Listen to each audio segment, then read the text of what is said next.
अब आता है how to always stay on track. पहली बात तो ये कि अपने माइंड में रखो अपने गोल्स को, अपने पर्पस को, अपने विजन को, और बहुत स्ट्रांगली अपने माइंड में रखो, बार बार खुद को रिमाइंड करो। ठीक है।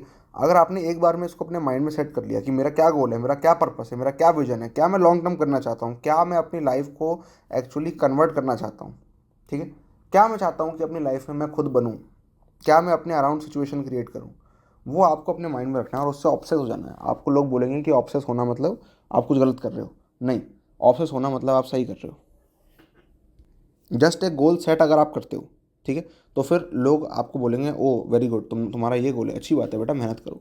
लेकिन जब आप उस गोल के बारे में ऑब्सेसिव हो जाओगे ना, कि आप उसी बारे में सोचो पूरे टाइम, तब सब लोग पता है क्या बोलेंगे, अबे क्या कर रहा है, पागल हो जाएगा, ये मत कर।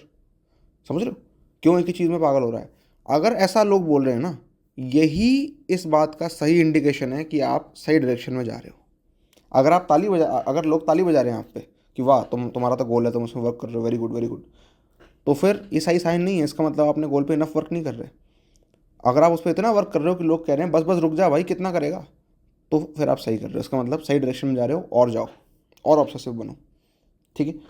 ध्यान रखना, मैं ये नहीं कह रहा कि एग्जाम के रिजल्ट से ऑब्सेसिव बनो कि इतनी रैंक लानी है, इतने मार्क्स लाने हैं, नहीं। खुद के इंप्रूवमेंट से और अपने जो लॉन्ग टर्म गोल्स हैं आपके, जो कि एग्जाम के बियॉन्ड हो सकते हैं, उनको अपने माइंड में रखो, उनके लिए आप जियो। ठीक है। फिर अपने अराउंड रिमाइंडर्स रख दो हर जगह, जो कि आपको रिमाइंड करें आपके गोल के बारे में, ताकि अगर आप डिस्ट्रैक्ट भी हो तो भी आप लाइन पे आ जाओ। आपके फ़ोन में वॉलपेपर सेट करने से लेकर, आपके अलार्म टोन सेट करने से लेकर, आपका जो स्टडी एनवायरनमेंट है उसमें आपने नेसेसरी कुछ इमेजेस, कुछ कोट्स, कुछ अपनी ही लिखी हुई चीज़ें, कुछ रिमाइंडर्स किसी भी फॉर्म में हो सकते हैं, वो आपने चिपका रखे हैं। बहुत ज़रूरी है कि आप उस एनवायरनमेंट में रहो। ठीक है। फिर आपको कम्युनिटी ज्वाइन करनी है हाईली डेडिकेटेड स्टूडेंट्स की, तो उसके लिए आप मेंटरशिप प्रोग्राम में आ सकते हो, कोर्स फ्लोज में आ सकते हो, और कुछ जनरल कम्युनिटीज़ भी हैं, उनमें भी आप आ सकते हो। क्योंकि ये बहुत ज़रूरी है कि आप मेंटरशिप से सराउंडेड हो, और आप सराउंडेड हो उन सारे स्टूडेंट से जो कि उस मेंटरशिप को ले रहे हैं, यानी कि उसका उनका सेम गोल है, सेम मेथड्स के थ्रू वो उसे अचीव कर रहे हैं। आप ऐसे लोगों के अराउंड रहोगे तो कभी ऐसा हो ही नहीं पाएगा कि आप ट्रैक से बाहर निकल जाओ। आप ट्रैक से बाहर निकलते से वापस ट्रैक पे आ जाओगे।